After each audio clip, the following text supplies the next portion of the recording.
अस्सलामु अलैकुम वरहमतुल्लाहि वबरकातुहू। हक मीडिया के स्पेशल प्रोग्राम में आपका इस्तकबाल है। मैं फैजुल बारी।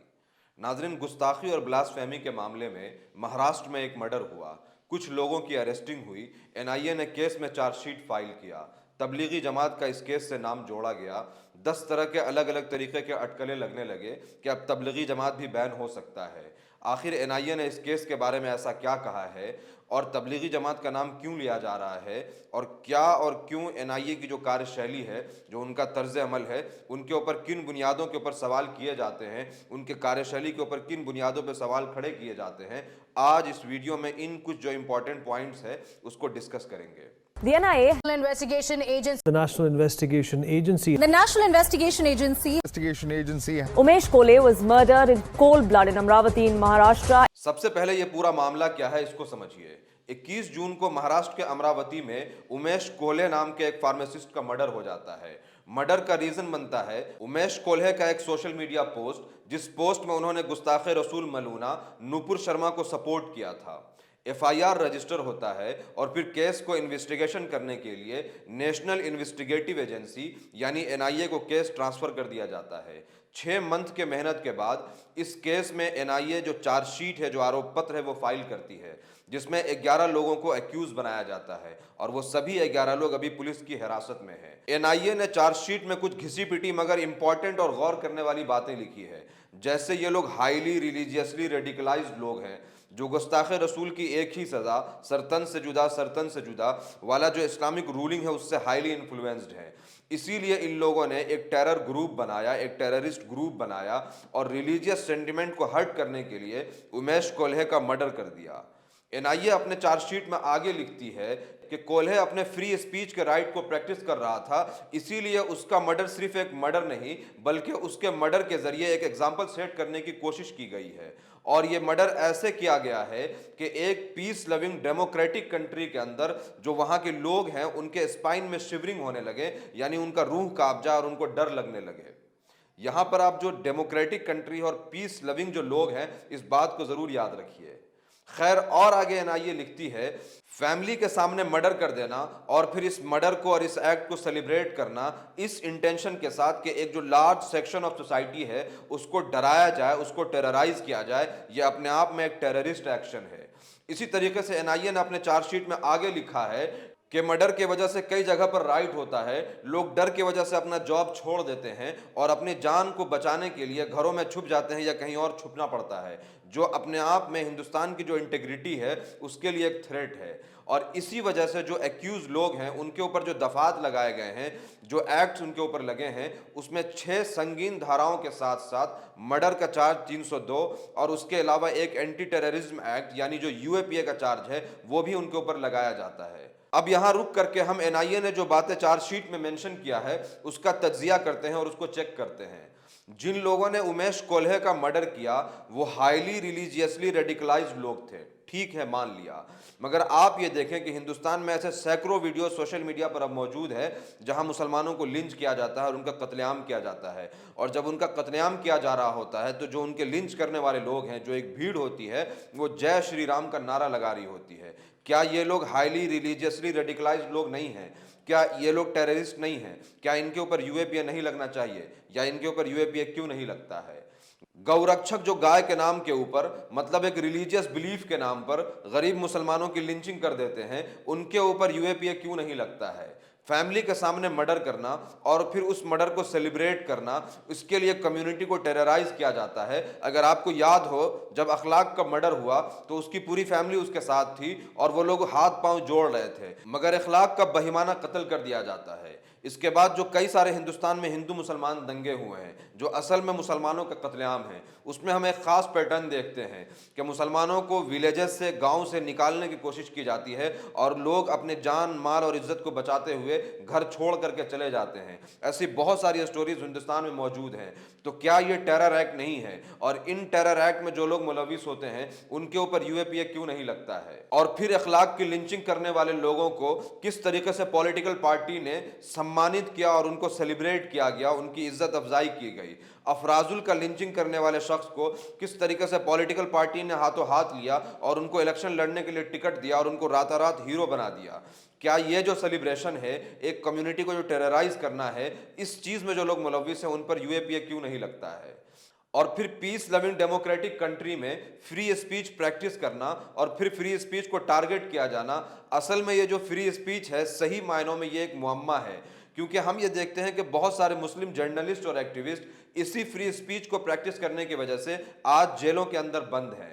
और वहीं पर इसी फ्री स्पीच को प्रैक्टिस करते हुए एक मलूना नूपुर शर्मा अल्लाह के रसूल के शान में गुस्ताखी करती है और वो बिल्कुल आज़ाद घूम रही है, उसकी आज तक अरेस्टिंग नहीं होती है, उसके ऊपर कोई यूएपीए नहीं लगता है। लेकिन उसके अरेस्टिंग के लिए जिन लोगों ने आवाज़ उठाई उनके ऊपर यूएपीए लग जाता है। ये जो 11 एक्यूज लोग हैं उनके ऊपर केस चलेगा, वो 15 साल 20 साल के बाद बाइज्जत रिहा होते हैं या कोर्ट उन्हें कसूरवार पाता है, ये तो वक्त ही बताएगा।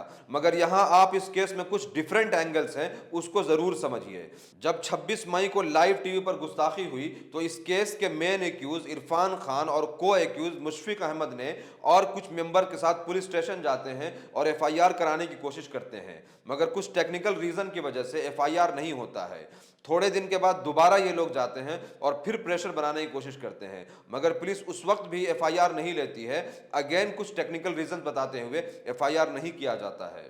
तो मुमकिन है कि इन लोगों को इंसाफ के लिए, अपने हक के लिए और हुर्मत रसूल के लिए लड़ने की सज़ा दी जा रही हो और इन्हें फंसाया जाने की कोशिश की जा रही हो या ये कि फंसा दिया गया हो। मैं ऐसा इसलिए कह रहा हूं कि कन्हैया लाल के केस के बाद से हिंदुस्तान में ऐसे कई सारे केसेस हुए हैं जहां झूठी सिंपैथी लेने के लिए या सस्ते फेम के लिए लोगों ने खुद से अपने आप को मैसेज दिया है कि सर तन से जुदा, या ये कह दिया है कि मुसलमान उनको जो है जान से मारने की धमकी दे रहे हैं, या ये है कि कुछ लोग मार दिए गए हैं या कुछ मर गए हैं या सुसाइड कर लिए हैं और उनके भी फैमिली को इस तरह के मैसेजेस मिले हैं। ऐसे कई सारे रिपोर्ट पिछले कुछ मंथों में रिपोर्ट किए गए हैं जो गवर्नमेंट के और पुलिस के जो है इन्वेस्टिगेशन में पाया गया है। दिल्ली सुल्तानपुरी के राजेंद्र प्रसाद फाइनेंशियल स्ट्रेस की वजह से घर से भाग जाते हैं और फिर फैमिली को एक मैसेज करते हैं कि सर तन से जुदा। जाहिर सी बात है फैमिली परेशान होगी। एफआईआर होता है, जब पुलिस इनको बरामद करती है और इन्वेस्टिगेशन में सच पता चलता है तो राजेंद्र प्रसाद माफी मांगते हैं। मध्य प्रदेश के निशांत राठौर आपको याद होंगे, उसने सुसाइड किया था। सुसाइड की वजह थी गेम और क्रिप्टो करेंसीज के कुछ मामले में काफ़ी ज़्यादा पैसों का उनको नुकसान हुआ था, लेकिन फैमिली को सरतन से जुदा का मैसेज मिला। जब पुलिस ने इन्वेस्टिगेशन किया तो यह मालूम हुआ कि यह झूठ है।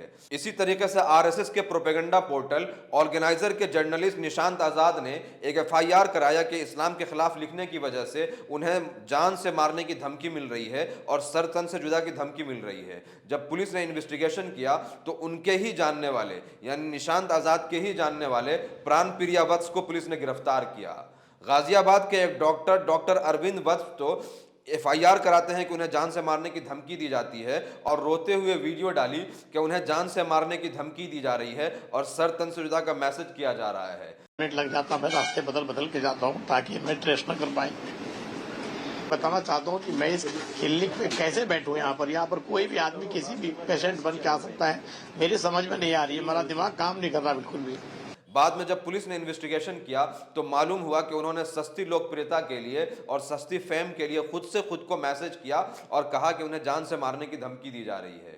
मतलब यह है कि ऐसे ढेरों मिसाल मौजूद हैं जहां मुसलमानों को बदनाम करने के लिए, उनको परेशान करने के लिए ऐसे घटिया और सस्ते टैक्टिक्स यूज़ किए जाते हैं कि किसी तरीके से मुसलमान को बदनाम किया जाए और सस्ती लोकप्रियता हासिल की जाए, लोगों की जो है सिंपैथी हासिल की जाए।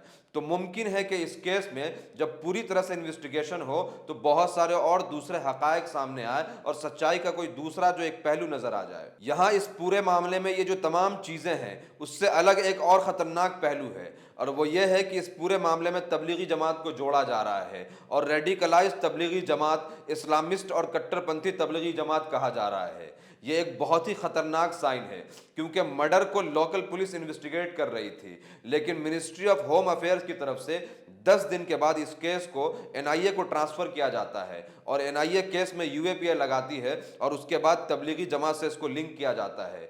फिर मीडिया तबलीगी जमात के खिलाफ खूब जम करके प्रोपेगेंडा करना शुरू कर देती है और मुमकिन है कि ऐसे और सारे केसेस क्रिएट किए जाएं और उसके बाद तबलीगी जमात के खिलाफ कुछ सख्त एक्शन ले लिया जाए, जैसे हो सकता है बैन कर दिया जाए।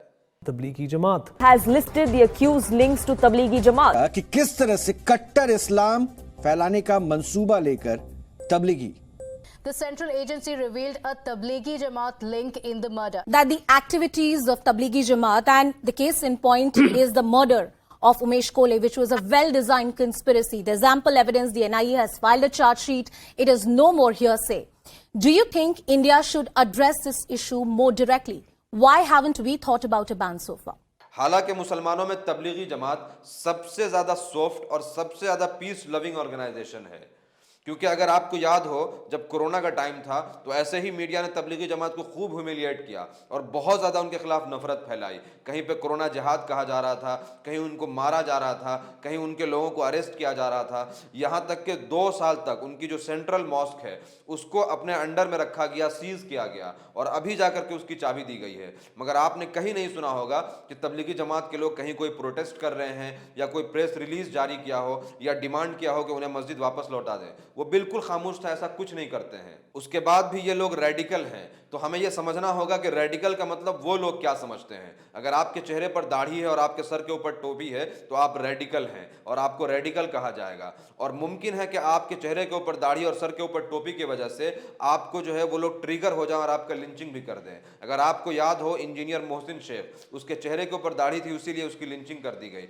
और यह बात बाकायदा से कोर्ट में कहा गया कि उसके दाढ़ी को देख करके वो ट्रिगर हो गए, इसीलिए इंजीनियर मोहसिन शहीद को लिंच कर दिया। रही बात एनआईए की, तो यह इल्जाम उनके ऊपर शुरू से लगता रहा है कि एनआईए गवर्नमेंट की एक टूल है जिसके जरिए कॉमन सिटीजन और माइनॉरिटीज को ऑप्रेस किया जाता है, जुल्म किया जाता है। असम के एक स्टूडेंट एक्टिविस्ट अखुल गोगोई ने तो खुल करके कहा कि उनके केस से एनआईए और यूएपीए का कितना मिसयूज होता है ये प्रूव हो जाता है। आप अंदाजा लगाइए कि 2015 से लेकर के अब तक 10,552 लोगों को यूएपीए में अरेस्ट किया गया है, उसमें 3% से भी कम लोगों का जुर्म साबित हुआ है। मतलब यह है कि यूएपीए में जितने लोग अरेस्ट हुए हैं उसका कन्विक्शन रेट 3% से भी कम है, यानी इससे भी कम लोगों का जुर्म साबित हो पाया है। यह डेटा अपने आप में कितना खतरनाक है, यह बताता है कि यूएपीए का किस हद तक मिसयूज हो रहा है। एक ऐसा कानून जिसका ट्रायल ही अपने आप में एक पनिशमेंट है, जिसमें अगर आप अरेस्ट हो जाते हैं तो कम से कम 2 साल तक तो आपको बेल मिलना ऑलमोस्ट इम्पॉसिबल है। बहरहाल ये देखने वाली बात होगी कि तबलीगी जमात और ऐसे जो ढेरों मुस्लिम जमातें हैं उनके ऊपर फेक चार्जेस लगा करके या ऐसे झूठे केसेस के जरिए उनको घेर करके क्या किया जाने वाला है। लेकिन याद रखिए वक्त सबका आना है, इसलिए बेहतर होगा कि हक के लिए आवाज़ उठाएं, इंसाफ के लिए बात करें, लोगों को अवेयर करें। उम्मीद करते हैं ये वीडियो आपको इन्फॉर्मेटिव लगी होगी। इसको ज़्यादा से ज़्यादा शेयर करें, कमेंट में ज़रूर बताएं कि वीडियो आपको कैसा लगा। Thank you.